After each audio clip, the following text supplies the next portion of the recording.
Cincinnati Bengals.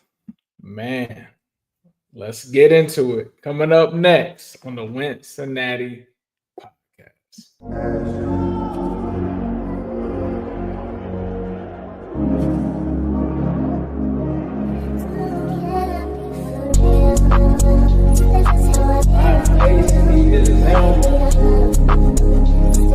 an exciting time to be a Bengals fan.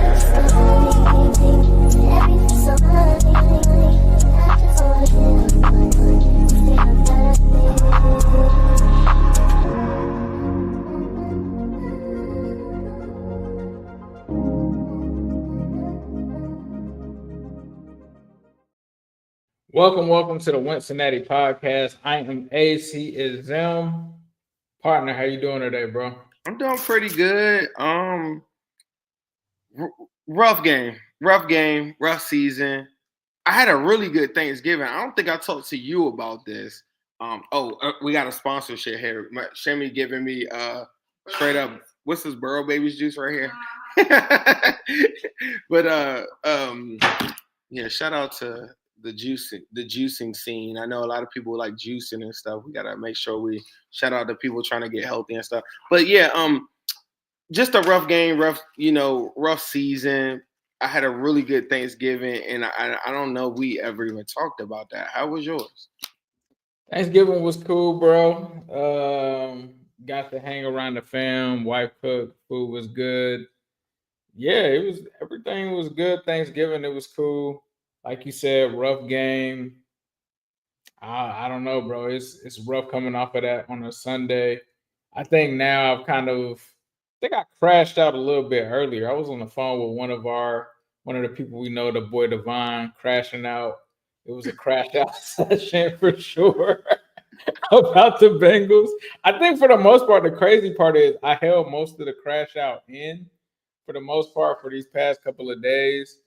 But today it definitely was a crash out session for sure. But we'll get into that. That's what these are about, kind of reviewing things and talking through things. A lot of people don't know we weren't one of the new podcasts that just popped up after the Bengals had a Super Bowl and just came out there and started creating topics and stuff and that. We were here before that. Like we talk about the dirty cake, we talk about the Geno Atkins, Carlos Dunlap, tough conversations. Like that's what this podcast is. We're not just a podcast that is just only talking positivity, which I thought was always weird because we're obviously positive Bengals fans in a sense, but we were not positive when Andy Dalton was the quarterback of this team and we felt like things needed to be changed. And now we might find ourselves in a similar situation, not with like an Andy Dalton situation or something like that.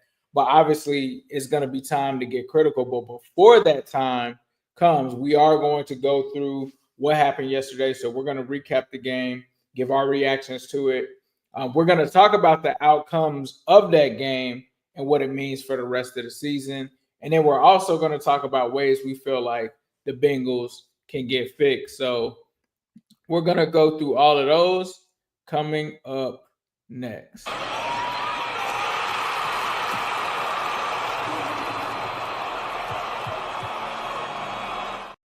Yeah, I'm sorry, bro. I couldn't use a defensive player for that cut to scene just the way that the defense has been playing. So I'm gonna let you kick these things off. I know I've been talking a little bit, so let me get your reactions to the game and what you thought about the game. There's a lot to unpackage, I guess, from the game. I think the easiest thing that I could say is it's a broken record for me for the whole entire season. The team figures out ways to lose games, and games where you feel like everything was on point.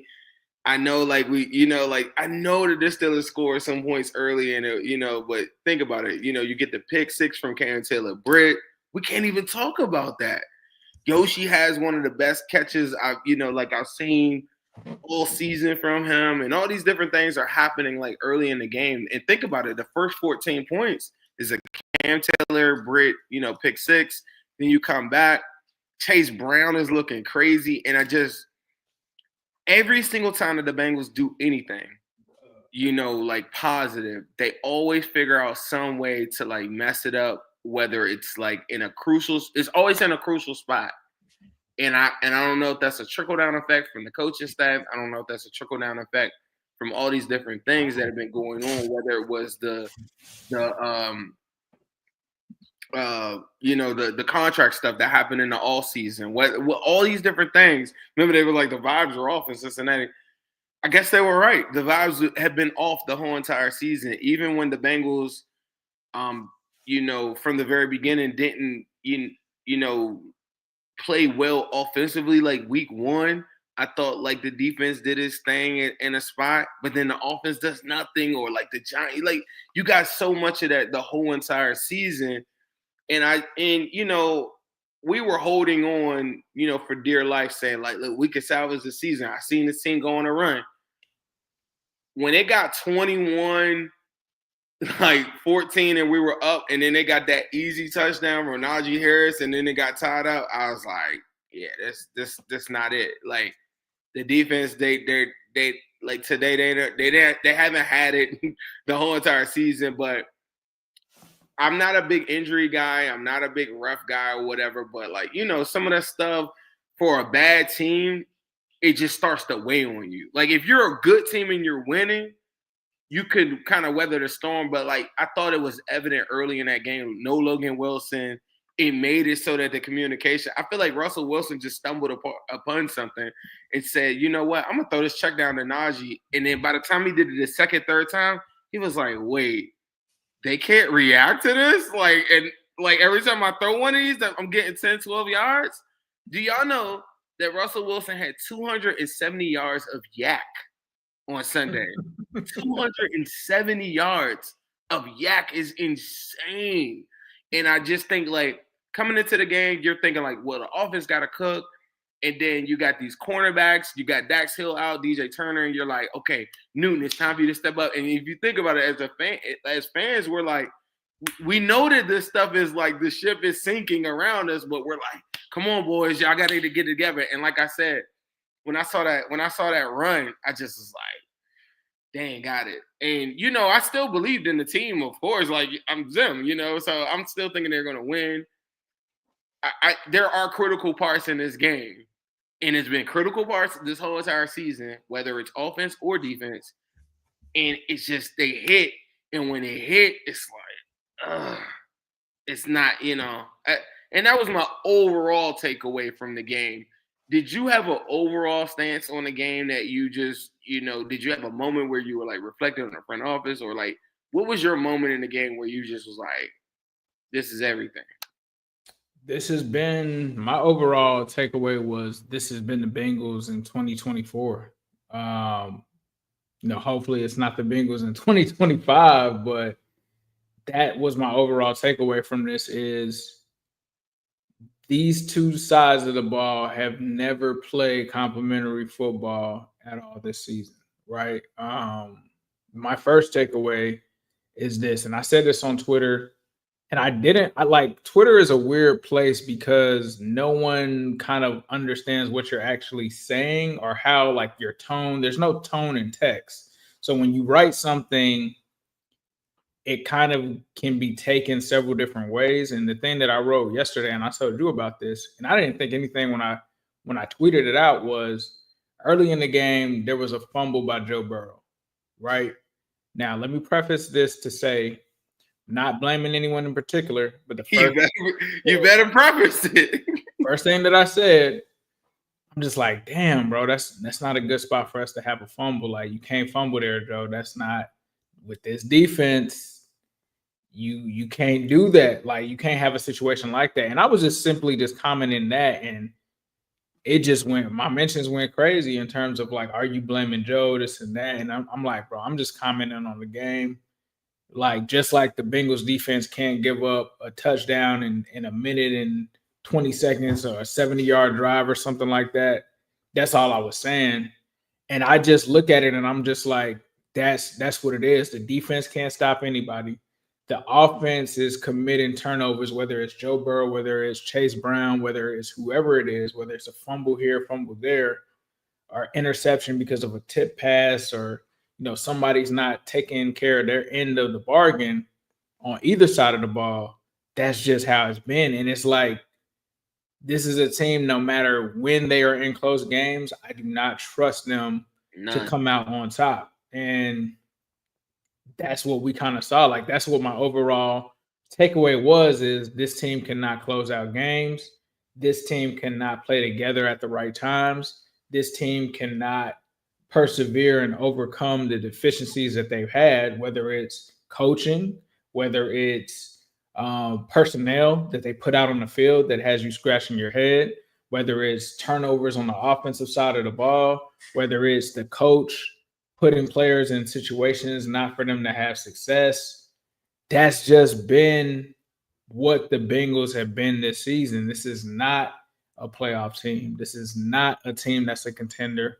This is not a team that has any more chances. And it's like, I feel like we've been sitting here for the past 5-6 weeks, like, this is it. This is time for them to, and they just don't answer the call. And I don't think the call is being answered this season. And I just think that that's just what the Bengals are. People talking about that they can't tackle. Like, these are things that we've just been saying. Like, they can't protect Joe. Joe's getting hit too much. They can't tackle on defense. They can't stop big plays on defense. They can't make, clutch catches when they need to and convert and move forward when they need to. They're punting or they're having a turnover. Like, it just is what it is. And they're trying new things. Some of those things aren't working. But to me, my overall takeaway is it's not working. It's not working. The Cincinnati Bengals are not working. Let me ask you this though. This is I'm not trying to be facetious or anything like that when I ask this. This is for everybody watching this show, but Ace is gonna have to answer for everybody. That's cool. What were your expectations though of the defense coming into the season?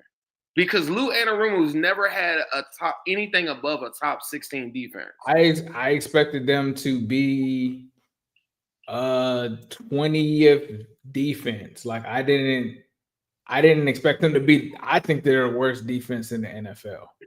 I did not expect that. I'm not expecting them to be this top 10, top 15. I'm like, all right, if they can be ranked 20, I'm good with that. What we've gotten this season, in comparison to, you combine that with last season, it's more of last season than it is anywhere close to 2021, which I think 2021 was an opportune defense. It was a solid defense. I think that was like your top 20 defense. I don't even think that they were ranked in the top 10 that year. So that's what I kind of expected them to be. But it's just more of last year, just with better, dare I say, better, whatever you consider better, run defense. It's kind of the same defense that we saw last year that just couldn't stop anybody on the back end. But it's like, they just can't tackle now. The explosive plays are just running rampant. The reason I asked this question is because the complementary portion of the defense or whatever. Sometimes I read stuff like you said on Twitter. I read different things, and people are like, "Bro, why is it I'm gonna just say y'all." I said this a million times on the show, and this is not me trying to say I'm right or anything like that, because I never thought the defense would be this bad. I was dead wrong. I thought Cam Taylor-Britt would be a star. I was wrong on a million things, but I do know this. I know that the Bengals were trying to emulate 2022, and I felt like the Bengals were trying to get out on a lead on teams is what their goal is to do. And then to make it so that Lou Anarumo puts offenses in a position where their quarterback is forced to pass. That, to me, that's the Cincinnati Bengals. And if they're over their if they're playing from behind and stuff, this is the part where my blinders get on me very different, because everybody's like, the Bengals are a top 5 offense. And I'm like, yes, they are. I feel like they are. I feel like they could be better, because I'm just some super crazy fan that just thinks that the offense could be the best in the league, right? I think that Joe Burrow's the best quarterback. I think that they have the best player in Jamar. I think Jamar Chase, to me, is the best player in the National Football League, offense and defense. He's the best player. And if you would have told me coming into the season that I had 8 opportunities, like eight close games, 1-score games, I'm gonna say, yeah, that's 2021 Bengals. I'm gonna win like maybe like half of them, and then I'm gonna go on a run in the playoffs.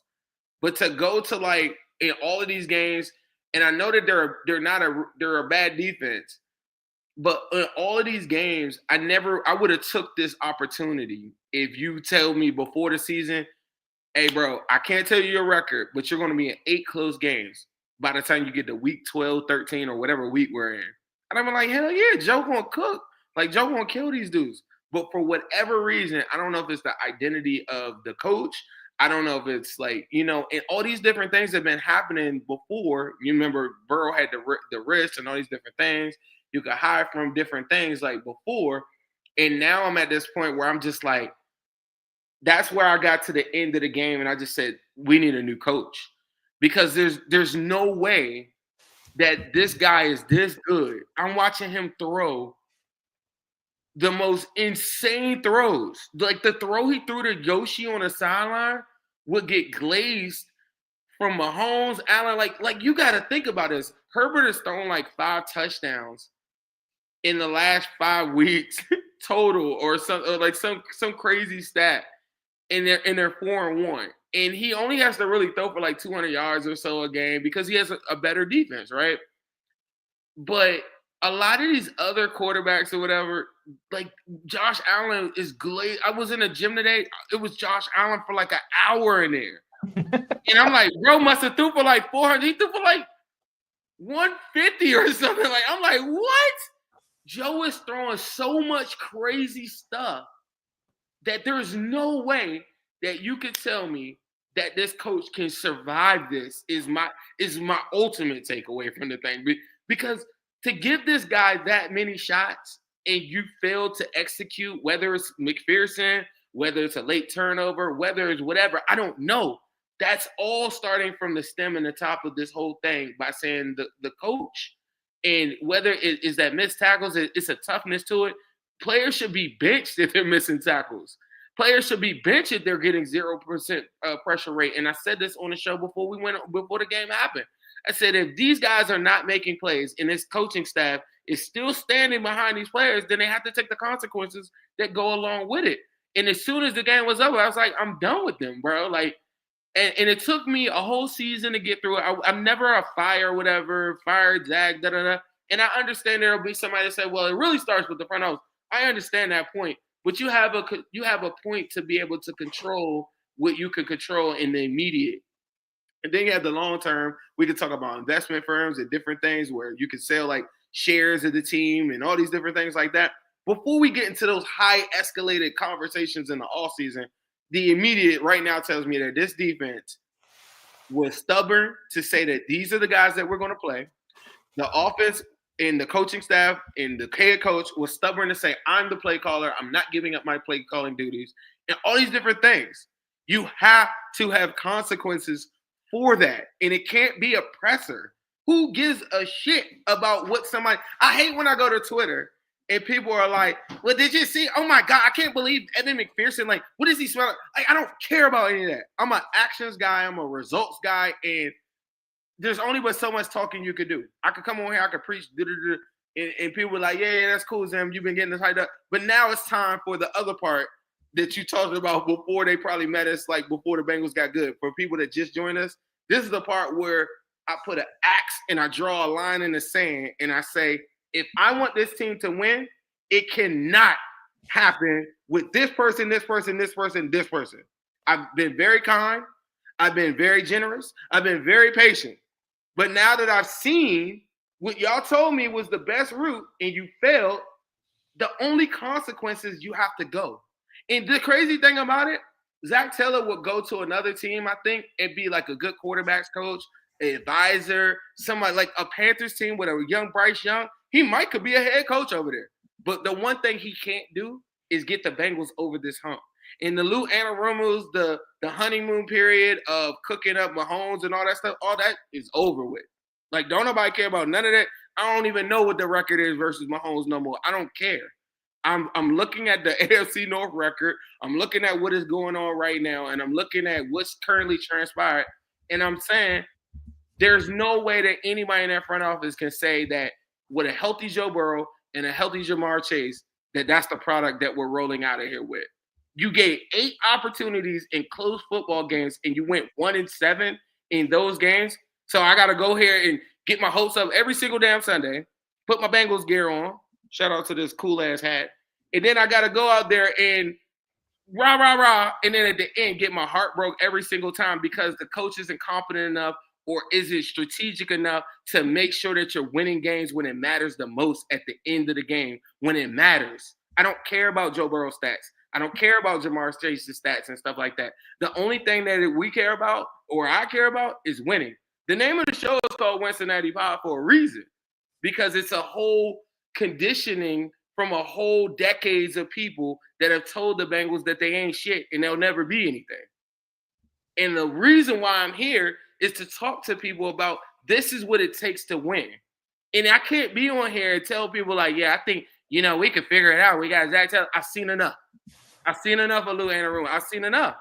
And if you would have gave me those opportunities before the season, I would have said we're winning at least half those games. The Bengals are 7-5, 6-6 at worst, and we're ahead of the wild card. To be 4-8 and a guy's playing that well, and the team is, and you got a Jamar Chase and you got a Trey Henderson, and they're all healthy, it's unacceptable. And I just don't know where to even. That's where that was my main takeaway and my point. The defense and stuff, I expected them to not be that good. I never expected to have a shot in these games. It would be one thing if we were getting blown out by 20 points, but I never thought we would have a shot in these games and lose every single one of them. Like, that's crazy. Yeah, I mean, for me, man, when it comes down to opponent points per game, in the last 3 games, the Bengals have allowed the most points in the NFL. 37.7 points per game in the last 3 games. When it comes to opponent yards per games in the last 3 games, they're allowing 448 yards per game. Now, take the last 3 out of it. The Bengals are the 31st ranked defense in terms of scoring. The only team that allows more points, the Carolina Panthers. I can't tell you anybody on the Carolina Panthers defense. I can't tell you anything. This is where it gets nastier. We already thought 2023 was bad, right? Do you know in 2023, the Bengals defense was ranked 20th? They were allowing 22.6 points per game. And we thought that was a bad defense. We came into this season saying we've got to improve from that. There's no way that the Bengals can continue to be that type of team. They're better than that. That defense is horrible, right? This is where it gets a little nastier. Who did the Bengals play against yesterday? His defense gave up a ton of points to the Bengals offense.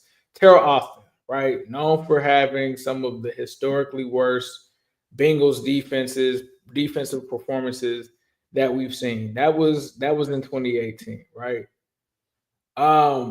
That defense was ranked 30th in scoring. So this defense still gives up more points than the Terrell Austin defense that we saw in 2018. And then when you talk about the yards per game, that Terrell Austin defense was very bad. They were giving up 413. Now, I mentioned that they gave up 4 and some change earlier in the last 3 games. This defense, bro, I don't know how Lou Anarumo has a job today. I really don't understand why we're getting interviews from him saying things like how Sam talked about we're not getting new players. He's telling you that Geno Stone, who missed 5 or 6 tackles yesterday, is still going to be out there. We've had Sam Hubbard glued to right tackles this whole season. He's still out there. I just don't understand the point of this team in general when it comes to their fascination with certain guys. Now, I don't know if it's that these guys tend to listen to Lou similar to the guys when he first got here in Cincinnati, and some guys weren't listening to him or or Jim Turner or some of these guys. Now, I don't know if that's what it is. I'm purely speculating. But it makes absolutely no sense for Von Bell to be on the field right now. And I love Von Bell. He should never pay for a drink in Cincinnati for what he did to Juju Smith-Schuster. But for what he did with those acts of terrorism yesterday on that field, he does not need to be in the game at all whatsoever. Miles Murphy, you spent a first-round pick on this guy, bro. You're playing like the worst defense in the league. Get Miles Murphy on the field. There is no reason for Miles Murphy to not play at all. You don't have a pass rush outside of Trey Hendrickson. And all teams have to do, speaking to somebody that was in the know, is and what they did yesterday is just slide protection to him. That's all that they have to do to stop your edge rush. It's that simple. All you have to do is do a Madden slide protection to the right on Trey Hendrickson, and you pretty much got him. And that's just not acceptable. But I'm gonna take it even further. I hear a lot of people saying, "Hey, man, it's the personnel, it's this and that." Like, bro, the middle of the field has been open. It doesn't matter who's been out there. Like, at some point, you got to look at the situation with Justin Fields, right? It's Justin Fields. You know that they're going to have him involved. If there's any kind of way that he's going to be involved on this play, if you've actually studied the tape and just watched them the week prior in the Browns game, Justin Fields was running the ball. The fact that you make a call where you don't have anybody spying him or anything with your season and the game on the line, that's not personnel. That's coaching. And there's been a lot of questionable like play calls from that end when it comes down to it. And I'm not just here to rag on the defense. I know the defense is historically bad, but I just don't know what the plan is on defense. I don't know how you justify bringing him back today. I don't know how you justify 30-plus point performances. Like, if he's not getting fired, how is Zac getting fired? How is Evan McPherson getting cut? Like, if we're just allowing some of the worst parts of our team to kind of stick around and there to not be any kind of like punishment for that, I just don't know what the standard is in Cincinnati if that's what it is. If we can talk about Jermaine Burton should never see the field and they're justified in doing this and that, why aren't we talking about why the hell is Miles Murphy not playing? Why are some of these guys not playing? Why is Geno Stone not being benched? Why is Sheldon Rankin still on this team? Like, I just don't understand this, bro. Does anybody know what's really going on with Sheldon? I don't know, bro. Is he allergic to playing football? Is he allergic to I think it might be something very serious. It better be super serious. And if it is serious, then I apologize. But bro, we need to know something. We need to know something. Like, if it's a privacy concern, come out and say, hey, this is a private matter. It needs to be addressed. But bro, if it's not, the jokes is gonna fly, man. I'm sorry, because we paid you X amount of money. We're expecting you to suit up. We're expecting you to suit up. Allergic to football.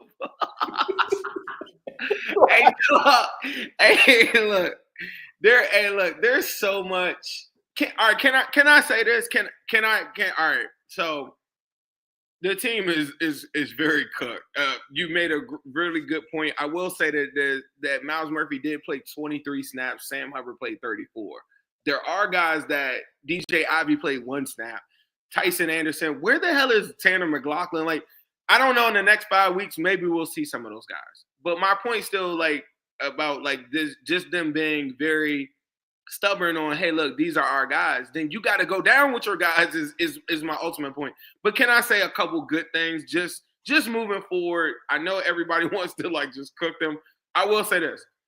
I was gonna say Chase Brown is a guy, bro. Like, hey, look, if that game could have been any bit of like not a shootout and just like running, and it's Chase Brown versus Najee Harris, I think we win that battle.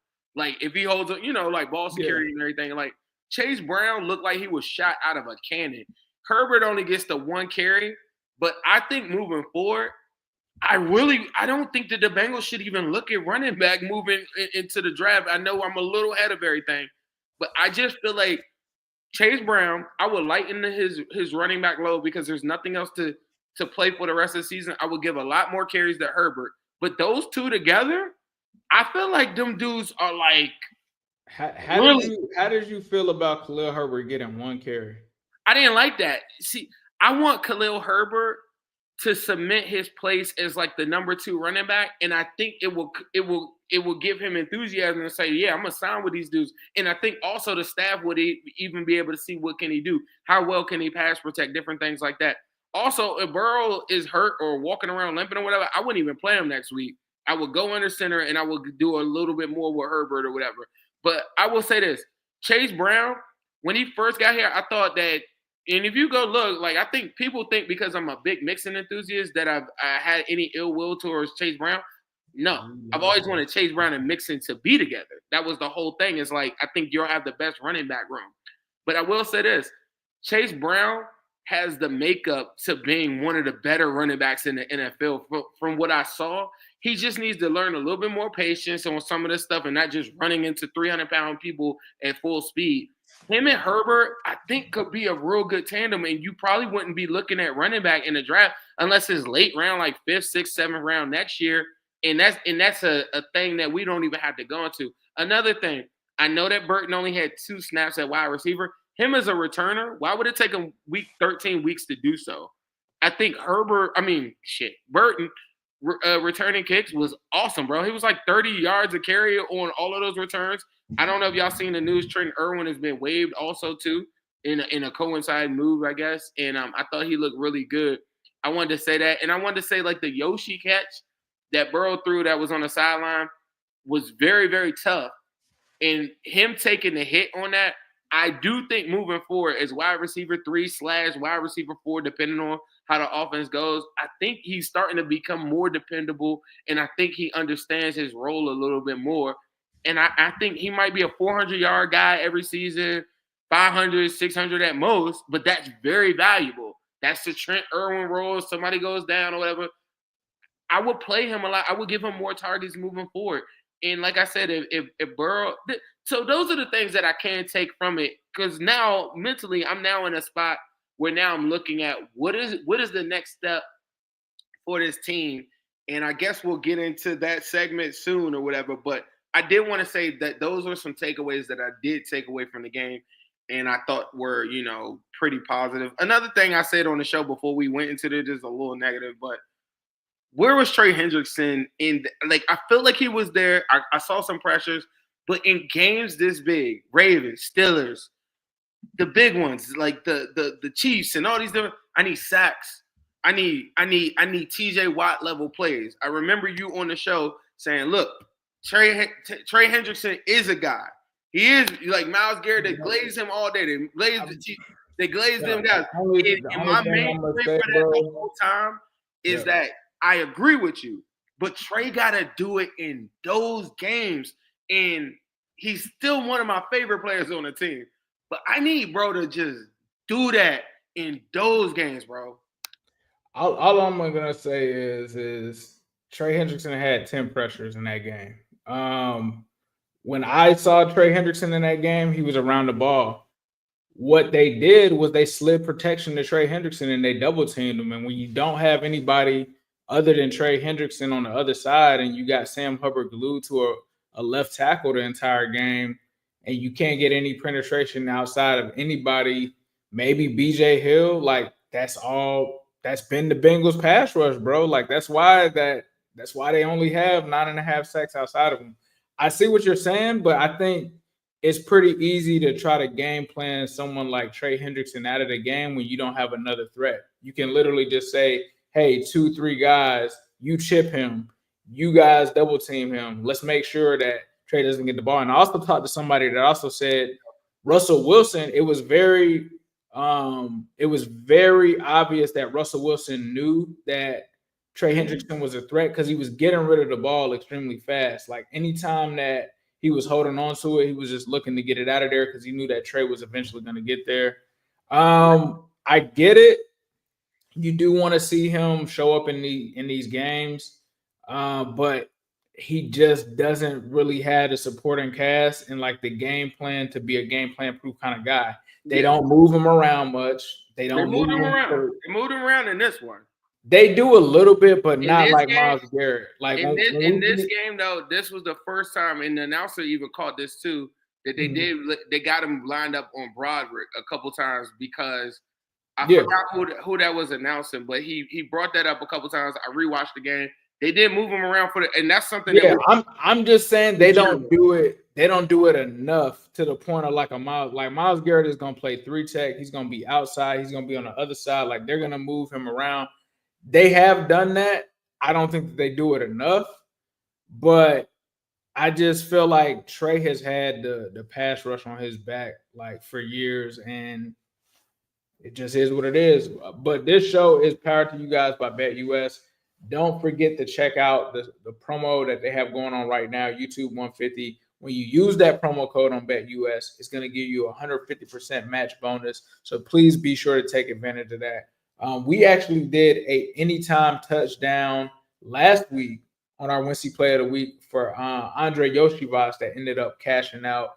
So make sure you check out that one. And I think we also, if I'm not mistaken, we had a Jamar Chase one as well. So both of those ended up cashing out. Make sure that you guys use BetUS.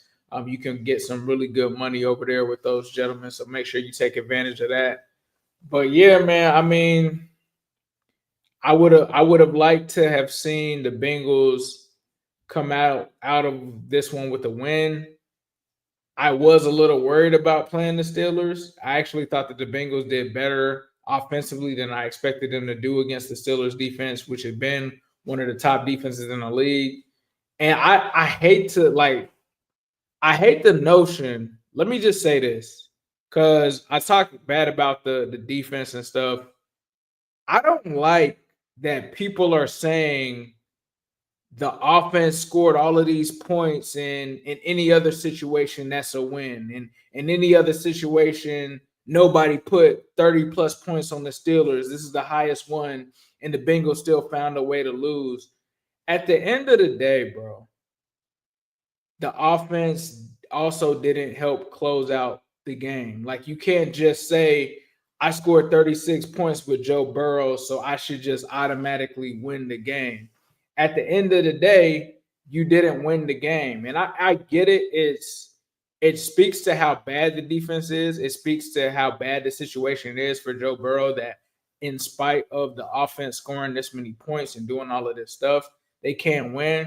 But you can't sell me on this is the unluckiest offense in football, and I just can't, like, you know what that sounds like to me? You're wasting Joe Burrow. What it sounds like to me is when people would say that Jonah Williams was the most unlucky offensive lineman because he's given up sacks but a low amount of pressures. Like, I don't care. Like, it is what it is. You are a 4-8 team. You're not good. Like, when I heard the dude say, like, he talked to Jamar Chase before the game, you guys are like the best 4-7. Like, I cringed when I heard that. I'm like, we're not supposed to be 4-7, but that's what we are. This is like, and I don't care about history. I don't care what stats say in terms of you're supposed to win these games. They didn't win the game. Look, this is the crazy thing. When people, and I want everybody to pay attention to this. When people say complementary football, I don't think that they really digest like the whole concept of complementary football. Like, to every action, there's a reaction, right, in life. So you got to look at this from an open mind. Yes, the defense gave up 44 points. But I will argue, or I would at least point out this. Like I said earlier in the show, I feel like the Bengals are built on the offense. They get a lot of rhythm from the offense. I feel like everything happens. There was a fumble that led to the score 21-21 that led to 3 points. Burrow comes back, does an interception, and then there's another fumble that like pretty much sealed the deal, and that's like 7. It's 10 points in itself right there. So you could say that the offense, now mind you, if you do score 30-something points to what you were just saying, that's an NFL game you should win 9 times out of 10. Like, you're your record at the end of the year, what do you play, 17 games or whatever? You should be 15-2. If you score 30-something points every single game, you should that should be a record. That's a law, like within football. But complementary football can't just say because the offense scored 30-something, they're exonerated from anything. Because when the fumble happens, I could make the argument that if the Bengals score right there in that spot at 21-21 or when it was 24-21, I will make the argument that once you score right there, the momentum shifts, different things happen. The Steelers don't get the short field. They don't give up 44 points. And that's complementary football. So it's easy to rag on the defense, but there's also another part of complementary football that says, am I putting my defense in the best spots? So we could all talk about how bad the defense is. You don't have Logan Wilson. You don't have Dax Hill. You don't have any of these guys like that. Am I putting my defense, just like McPherson earlier in the season, am I putting him in the 3 straight runs? Am I putting him that get 1 yard? Am I putting him in the best spot to go and win? Because at the end of the day, we could come back and say, yeah, bro, Burrow threw for 300. Offense went crazy. We're top 5 EPA. None of that really matters. And I think this season is like a learning experience for everybody. We could brag about all those numbers all you want, but if the score is 17-17 next year or 21-17 next year, you're still going to need the offense to close out a game in the same scenario. When I look at the score and it's 24-24, I see 0-0. If I see 20, you know what I'm saying? If I see 24-21, I'm thinking it's 3-0.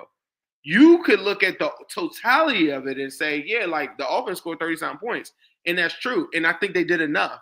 But me, with my expectations for the offense versus the defense, I'm not going to lie, the defense, it's a little lower for me. I came into the season thinking that they'll be 15th at best.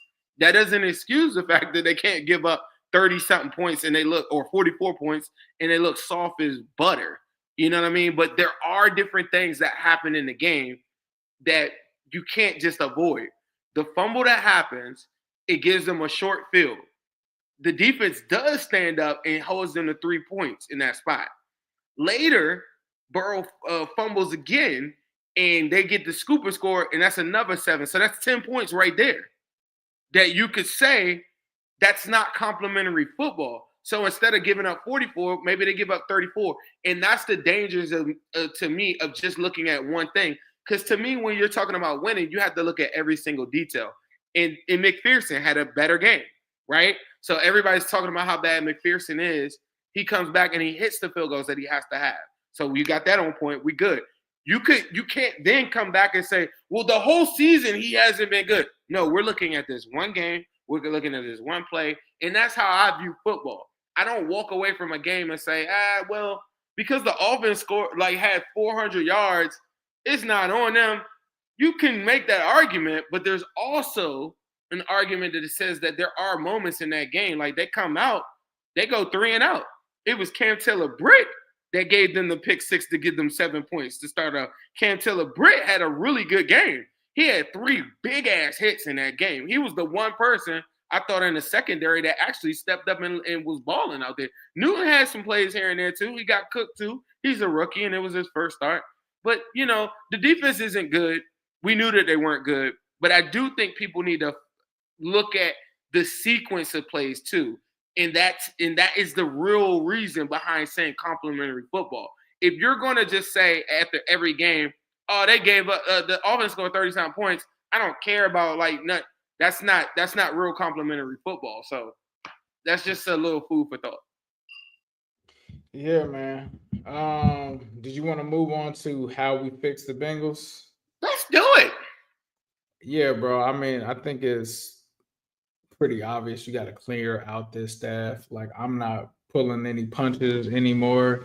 Zac Taylor has had more than enough time, I think, in Cincinnati to get this thing right? He took the Cincinnati Bengals to the Super Bowl. That's what everybody's going to hang their hat on, right?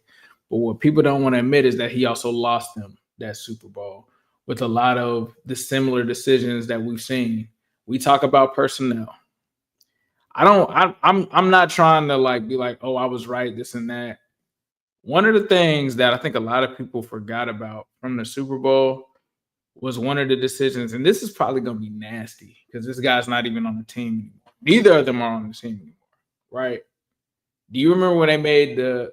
You know what? No. I'm not gonna say that. I'm not gonna say that. Let's just say there were no. I'm not saying that. There were questionable decisions made, similar decisions with personnel, similar decisions with, not putting the right guys in. So I will say this one: the Joe Mixon, Samaje Perine scenario, the decision to, for some reason, go for it on empty after you giving up 5 sacks in the second half.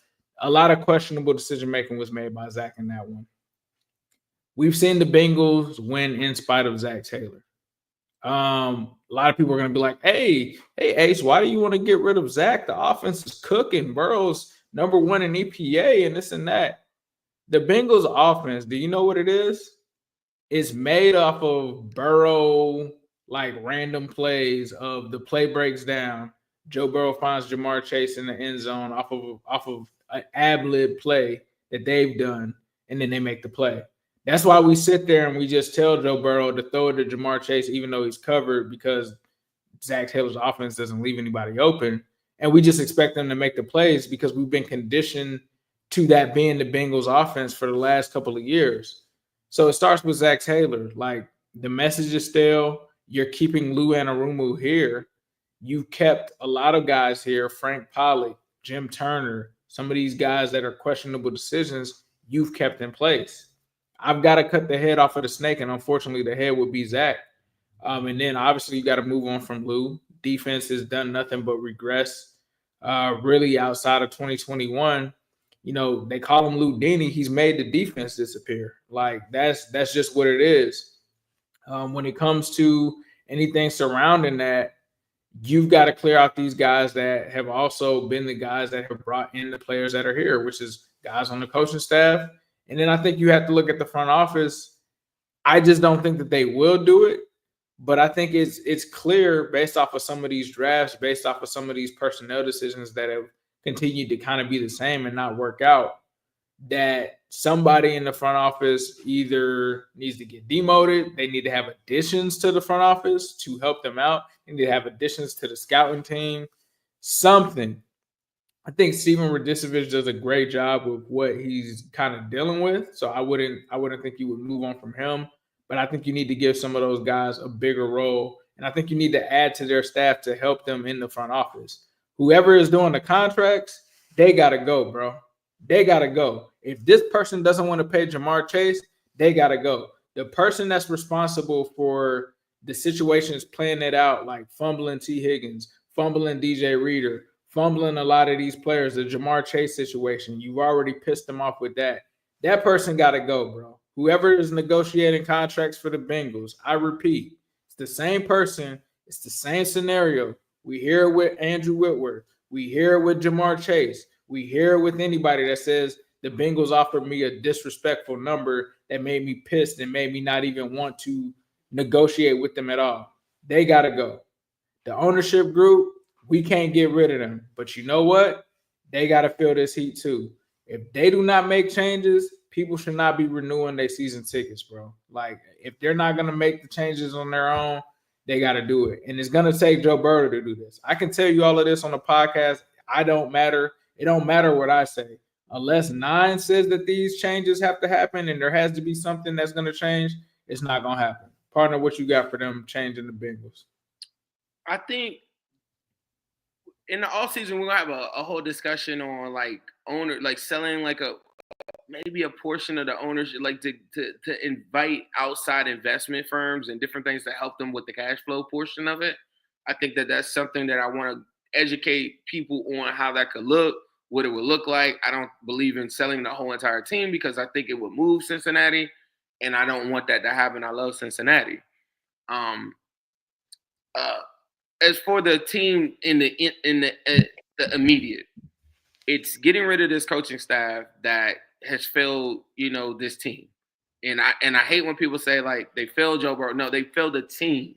Like, I'm one of the bigger Joe Burrow fans in the world, but they failed the team. And there's so many guys on that team that do want to play for the Bengals, that do love playing for the Bengals, and I do think they're really good. I think it's a cop-out when a lot of people watch something not work. They then say, oh, well, the front office not. Listen, when Kappa came here and Karras came here, those are two legit offensive linemen that blocked for Tom Brady as a Super Bowl. When Volson was drafted, there were so many people. There's one guy that hates me and Ace, but he was the biggest Volson fan you'll ever meet on Twitter. And he told us every single day how great Volson was and he's ascending talent and all this. There was a large part of our fan base that loved Volson. The Orlando Brown night, when that happened, that was a big night for Bengals, like ESPN, like da-na-na, we got our moment. Trent Brown was a big moment for me personally. I thought that would be a good swing tackle eventually. Mims pick. So you can't say that they didn't do things in front of Joe Burrow to aid him in the offensive line part. But the one thing that I do come back to is why did all of these guys that had proven success now come to the Bengals and now they don't look as good? That's a function of coaching. And I just think that they aren't coached up correctly. I think they're forcing Joe Burrow to pass, and I preached this since 2020 that the Bengals better learn how to run, and then in tight games, let Joe Burrow take over, right? And they never did that. We're in 2024, and they never did that. You're still dropping back 50 times and telling Burrow to come bail us out, and that puts him in a lot of harm's way. These dudes that I was just talking about, Josh Allen, bro probably threw like 20 times at most. He threw for 150. Like, you don't have to throw for 400 yards. The Bengals are in a slippery slope doing that every single week, and I've been preaching that since 2020. The new coaching staff will have to be a proven winner, a person with their own tree, their own entire system that says that this is the way that you do this. This is the way that you block this up. When they came in, think about the Chargers. Herbert has been what Burrow's been for all these years, a guy that they characterized as somebody that wouldn't close out games. He always had a bad defense. He put up all these big numbers. And then what did they do? They cut down. They trimmed the fat off. They got the weak coach out of there. They got Harbaugh in there, got a better running game, and put more talent on the offensive line and coached them boys up. Now Herbert, in the last 5 games, has thrown 5 touchdowns and been 4-1. Joe Burrow in that same time frame has thrown 13 touchdowns and got all L's. Got 1 win out of that in that same time frame, 1-4. And so you need somebody with a system that's proven. Zac Taylor has taken us to a point that I think that it's time for him to get the hell out. And I feel like the road that the Bengals would need to travel to, Joe Burrow deserves a coach that's more tough-minded, that's rough, that has more rigors and more callous hands in saying, like, this is how we do it. When we line up on 3rd and 1, you got Joe Burrow out here scrambling on a 3rd and 1 out of shotgun because we can't even run under center. Now, if Burrow says, hey, I don't like going under center, God damn it, I need a coach that says I don't give a shit. And that's the type of coach that the Bengals need. So I get a lot of people talking about, like, hey, man, I think we need – I know, you want an offensive minded. Joe Burrow is Peyton Manning, bro. You could put, like, a person with a good playbook in front of Joe Burrow, and he could call the whole game. I need the head coach to be a person that's very detailed, that is no nonsense. And if somebody isn't performing, they got to go. So my number one choice would be Bill Belichick. He doesn't want ownership stake. He wants wins. He wants to show people that Tom Brady, he can win without Tom Brady. He has already a guy named Dante Scarnecchia. If y'all don't know who that is, y'all need to Google that. It's a guy that only works for Bill Belichick, and he works with offensive linemen. He's the best. And they've won 8 Super Bowls with that dude.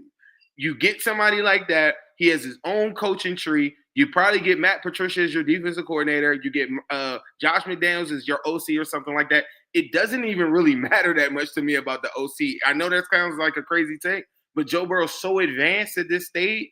I don't feel like Zac Taylor is the reason why Joe Burrow got good at all. I don't think anybody feels that way. If you have a coach that's proven, that knows what has happened and can move on the fly and off in those spots in the playoffs and stuff, that's all I need really from an offensive coordinator. I don't need some young guru trying to take all this money that you know that the front office isn't going to pay. I'm telling y'all, Bill Belichick, Flores, guys like that, I really like. I would cut Kappa. I would cut Sheldon Rankins. I would cut Geno Stone. And then I would cut who's the other guy I'm missing? Shit, is one more guy that I'm missing. Oh, Sam Hubbard. That in itself is $40 million.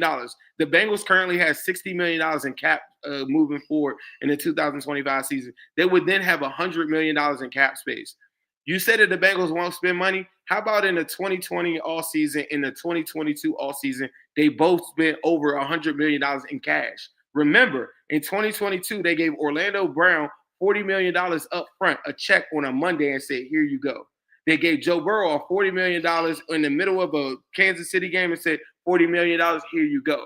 So people that are saying that they won't spend the money, they've done it before. And Joe Burrow will have to be a part of it. But those cuts go hand in hand with what I'm talking about. And I get it. They missed. They went cheap route on Stone and Rankins, thinking they can emulate Eli Apple, Awuzie, and all these different things like they did before. You can't do that every year, and I think they'll learn from it. I outlined how the offensive line, they didn't have bums that they brought in with Kappa Karras, Trent Brown, Orlando Brown. Those are not bums. So don't tell me that the front office won't get guys. They can get guys. They went the cheap route this past season. They didn't like the free agent market. I'm not as hard on the front office as everybody else, but I will say this. The front office does need to show Joe Burrow, and they do need to show all the fans right now that 4-8 is never acceptable. And I think moving forward, you could do that, and it would be a very streamlined thing to do, to get like a Bill Belichick guy or a Flores guy who's looking for that opportunity to go and put his mark on the league. Some of them young dudes that them offensive mind, they're going to want big money that I can't see the Bengals going. But I don't feel like the Bengals are struggling with offense, because everybody on my timeline telling me Bengals is top 5 offense. I don't feel like Zach Taylor has anything to do with that. And I just think moving forward, those are the cuts that I would make. I would figure out this safety thing for good. I would go sign a Javon Holland, because the safety market doesn't cost that much. This whole Jesse Bates thing, I get the argument, but it's not a bad plan. When you supplemented it with Dax Hill, it just didn't work out. You can go get a safety for $13, $15 million at the top of the food chain, and we could figure it out. We don't have to get Geno Stones for $6 million. They went the cheap route. Get a Javon Holland, get a real dude, go get a Trey Smith up front, and that will be a big signing. Y'all can tell me what y'all want to do with T. Higgins and Trey Hendrickson. I have my own ideas. If you're telling me that I got top 5 offense, I know that when T. Higgins is in that lineup with Jamar Chase, I don't feel like there's a team that can stop them 3 together. I would keep them. I'm not in the business of removing top 3 talent from my team anymore. And dude is 25 years old, and he's the number 1 free agent in all of football. I will re-sign that dude, and if I don't, I get a first-round pick for him, and we keep it moving. We go heavy defensive draft. And then that's the all season. All this sell the team and all this crazy stuff, nah, bro. Like, the Bengals ain't that far off. If they was getting blown out by 20, 30 points and looking like the Browns with Deshaun Watson or something like that, I might feel a little bit different. The Bengals are in 8 close games. I don't know, bro. Them records Bengals are kind of close. The Bengals are in 8 close games this season that ended up being 1-7. If they would have won any of those games, the people wouldn't be feeling as strong about it. It's up to the coaching staff and the players to go and close those games out. You can't tell me a top 4 offense in the NFL is dog shit. Like, that's something, and you got to work off of that. You have the best quarterback in football, and you have the best player in Jamar Chase. Make something happen and go do those things, and let's go. Yeah, man. I'm with you. In order for any of that to happen, the Bengals got to start guaranteeing money after the first year, bro. If they want to really, sign better talent and improve this team, that's where the front office comes into the picture. Like, they've got to change how they've done business. Like, you can't just let T. Higgins walk away if you don't plan on signing him. You do have to try to get something for him. You do have to go out to these teams, because now you're going to be a team that you're not a team coming off of an AFC championship. You're not a team coming off of signing Joe Burrow anymore. You're not a team coming off of being a team that just went to the Super Bowl. You're not going to get discounts and people cutting corners and being like, yeah, I'm not going to take my second year guaranteed. So whoever is in that front office, that's why I said you got to change who's ever doing them contracts. Them contracts going to have to change, man. And they're going to have to figure out things with Joe, like you said. If there are things in his contract for them to move money around, you're going to have to do that, because, like Zim just said, the $6 million on Geno Stone, the $2 million for Mike Gesicki, even though I feel like he was well worth the money, those type of deals, they're not gonna work anymore, bro. It's not gonna work anymore when it comes to can. It's certain players that you can and you can't with. The big dogs at the top, you're right. If you want to be a big player and get a T. Higgins level free agent dude, yes. But when it comes to certain position groups like tight end, safeties, linebackers, and stuff like that, less guarantees are expected. So they can do what they want to do in some of these spots. But the spots that they've neglected, like safety, they got to go out and go get one of the best safeties, and they can't play that money ball stuff anymore. And to your point, a Javon Holland, I don't know what he would command, but you got to think top safety money is a half of what wide receiver money is. The guarantees up front, they did it before with Orlando Brown. They gave him $40 million. They spent $100 million just in 2022. And I don't want to be long-winded. The one thing you did say, yeah, they didn't just come off of a championship. But the one thing that I would stress to Bengals fans all over the world is tell me, and I asked these people this on my Thanksgiving dinner, name me the team in the National Football League outside of the Chiefs that have had more success than the Bengals in the last 3-4 years of football. What is that team? So with that being said, you can't tell me it's all bad. And that's my main point is like, I'm not living off of that because that was the past. But the Bengals did go to back-to-back AFC championships. They did go to back-to-back, you know what I'm saying, division titles and stuff. The 49ers are the only other team that you could put in that conversation with that. Those other teams didn't go to back-to-back AFC championships or whatever. So I'm just saying it doesn't mean that all is bad, but you got to think if a Browns fan, Panthers fan, Commanders fan, if they were in your shoes, they would trade with you a million times. The Eagles didn't go to back-to-back AFC championships or whatever, NFC championships in that same time frame. We didn't go to the super chat. Yeah, let's get to the super chat. Shout out to KP from KC, Will Johnson or Mason Graham from Michigan. I believe that's who he wants. I'm gonna have to start getting brushed up on prospects, bro, because Tankathon is gonna be in the search heavy. I'm gonna start getting into some of these players. Do you know Will Johnson or Mason Graham? I think Will Johnson is a shutdown corner. I think Mason Graham is he a guard?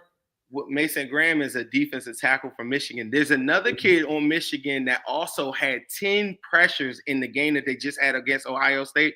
I know people think that I'm not following college football because I think NFL is way better, but Mason Graham will cook.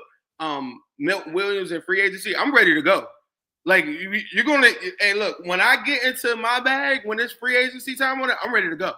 And I know that the Bengals can do it because I've seen them do it before. I've seen them get a DJ Reader when nobody said it, then they all told us that we wouldn't get it. So I get it. Yeah. We're down right now, but my purpose is not that. There's some other guys out there that I think the Bengals are within reach, and I think that they can do it. But Mason Graham and the kid Grant, whatever, are dogs, bro.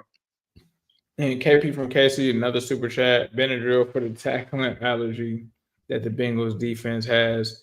Before we get up out of here, we're just gonna toss it to our good friends at Midwest Best Barbecue. G-Front wings and them CTVs. Midwest Best is the place to be for curing wings.